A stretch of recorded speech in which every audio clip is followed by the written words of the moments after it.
आइए हम लोग बीजगणित के बारे में आज जानते हैं। बीजगणित क्या है, थोड़ा हम इंग्लिश में भी बताएंगे, इंग्लिश में भी जानेंगे, हिंदी में भी जानेंगे। जैसा आप लोगों को अच्छा लगे उसके बारे में बताएंगे हम आप लोगों को। तो अलजेब्रा क्या है?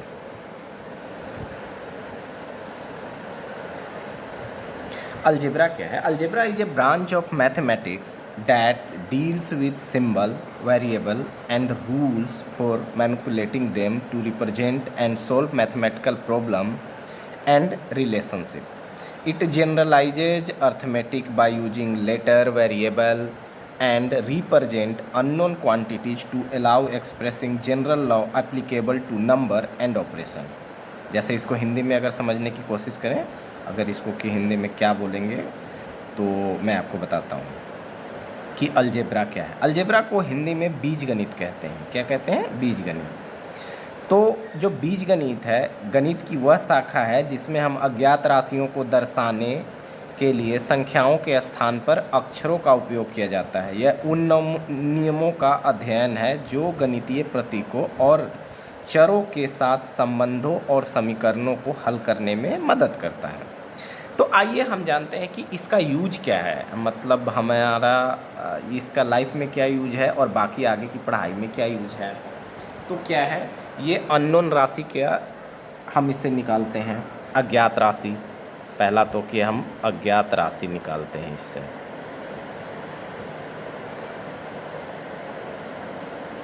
हम लोग ना हिंदी और इंग्लिश में कंफ्यूज होंगे, तो हम ये कोशिश करेंगे कि हम हिंदी में या इंग्लिश में ना इसको मिक्स ही पढ़ें। बाकी इसको साइंस, इंजीनियरिंग और टेक्नोलॉजी, इन सब चीज़ों में भी इसका उपयोग होता है और जैसे रिसर्च में भी यूज होता है। तो इसको क्या है, इससे क्या है हमारी ना लॉजिकल रीजनिंग की कैपेसिटी बढ़ती है। किससे? Logical reasoning. लॉजिकल रीजनिंग हो गया हमारा, और प्रॉब्लम सॉल्विंग।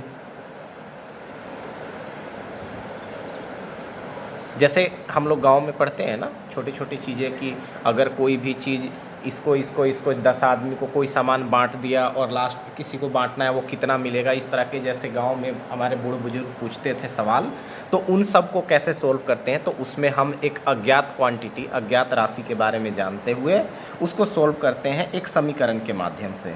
तो हम इस बीजगणित में या इस अलजेब्रा में क्या पढ़ेंगे भाई? हम जैसे अर्थमेटिक ऑपरेशन पढ़ते हैं ना, अर्थमेटिक ऑपरेशन जिसको हम अंक गणित कहते हैं।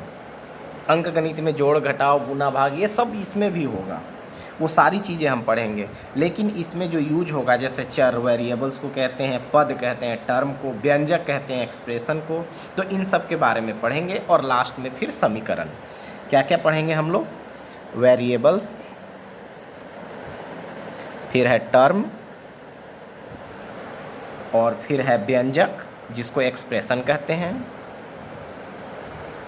और लास्ट में हमारा है इक्वेशन जिसे हम समीकरण कहते हैं। इक्वेशन ये समीकरण हो गया हमारा,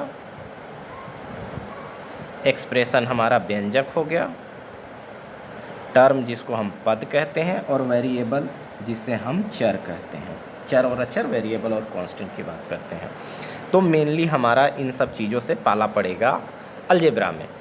एक बेसिक चीज़ जानते हैं, एक बेसिक समीकरण को सोल्व करके हम देखते हैं कि अलजेब्रा के बारे में। एक जैसे सिंपल क्वाड्रेटिक इक्वेशन को सोल्व करते हैं। क्वाड्रेटिक इक्वेशन के बारे में हम डिटेल में भी जानेंगे। अभी छोटी सी एक बेसिक एग्जांपल दे रहे हैं। जैसे सोल्व करना है, suppose 2x² minus 7x plus 3 is equal to 0। ये एक व्यंजक है जिसको समीकरण के फॉर्म में हमें दर्शा दिया। जो भी व्यंजक, ये व्यंजक अगर इक्वल देकर और किसी और चीज़ से इक्वल कर दिया, सपोज कि इधर भी एक व्यंजक है, इधर भी एक व्यंजक है, अगर दोनों को इक्वल कर दिया तो वो एक समीकरण बन जाता है। ठीक है। अब इसको हम अगर अपने 10th क्लास में हैं या 9th क्लास में हैं, और 10th क्लास में है, generally quadratic equation 10th class में पढ़ा जाता है, तो 10th क्लास में है तो स्टेप बाय स्टेप सॉल्व करने की कोशिश करेंगे कि इसको स्टेप बाय स्टेप कैसे सॉल्व करें। आइए एक मेथड है फैक्टराइजेशन मेथड जिसको कहते हैं, तो उनके माध्यम से हमें पढ़ेंगे कि भाई इसको सोल्व कैसे करें। तो उसके लिए हम सबसे पहले करते हैं कि ये फर्स्ट और लास्ट इसके कोफिशिएंट को मल्टीप्लाई करके हम चेक करते हैं कि इसको उस फैक्टर में तोड़ा जाए या नहीं। जैसे 3 दूना 6 आ गया। अब इस टर्म को -7 को इस तरह से तोड़ेंगे कि जिसका सम तो -7 आ जाए और उनका जो गुणनफल हो, जो मल्टीप्लिकेशन है, वो 6 आ जाए।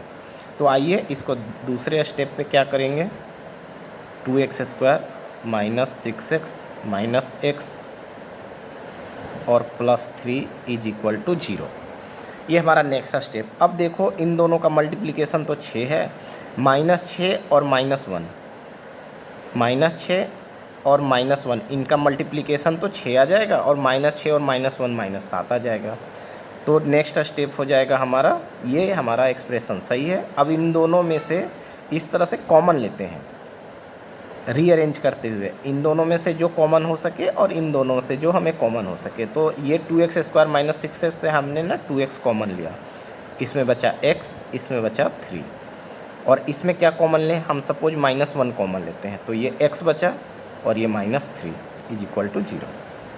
अब इन दोनों में से ये एक्सप्रेशन यहाँ से यहाँ तक और ये एक्सप्रेशन यहाँ से यहाँ तक है, इसमें क्या कॉमन है, तो इसमें दो फैक्टर है, एक तो 2x है और x - 3 है, इसमें -1 है और x - 3 है, ये प्रोडक्ट नहीं है, ये बीच में माइनस का साइन है। तो यहाँ से हमने x - 3 को कॉमन लिया, तो इस एक्सप्रेशन से बचा हमारा 2x और इसमें बचा हमारा -1 = 0। नेक्स्ट स्टेप, ये फैक्टर इसका मल्टीप्लिकेशन 0 है। सपोज x × y = 0, तो इसका मतलब x बराबर भी 0 और y बराबर भी 0, या दोनों में से कोई एक भी 0 होने पे भी ये 0 होगा।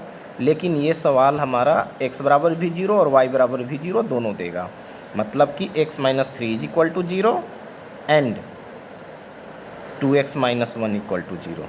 इसके थ्रू x बराबर 3 और इसमें x बराबर 1/2, ये दोनों हमारा सॉल्यूशन हुआ। तो क्वाड्रेटिक इक्वेशन को, जो द्विघातीय समीकरण है, उसके दो सॉल्यूशन होते हैं, x बराबर 3, x बराबर 1/2, ये दोनों आंसर है हमारे। अब इस चीज़ को, यही हमारा आंसर है बीजगणित में, इस चीज़ को हम चेक भी कर सकते हैं। कैसे चेक करें, बीजगणित में सपोज आंसर 1 x बराबर 3 है, तो ये x बराबर 3 इस 2x² - 7x + 3 = 0 इस समीकरण को सेटिस्फाई करना चाहिए। इसका मतलब अगर x की वैल्यू इस समीकरण में 3 हुआ तो इस एक्सप्रेशन की वैल्यू 0 के बराबर होनी चाहिए।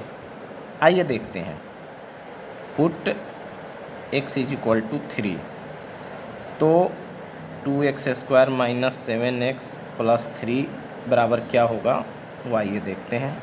इसके बराबर होगा 2 × 3 का होल स्क्वायर - 7 × 3 और +3, ये हो जाएगा 3 तरीके 9 दूनी 18 - 7 तरीके 21 और +3, ये 18 और 3 21 - 21 = 0।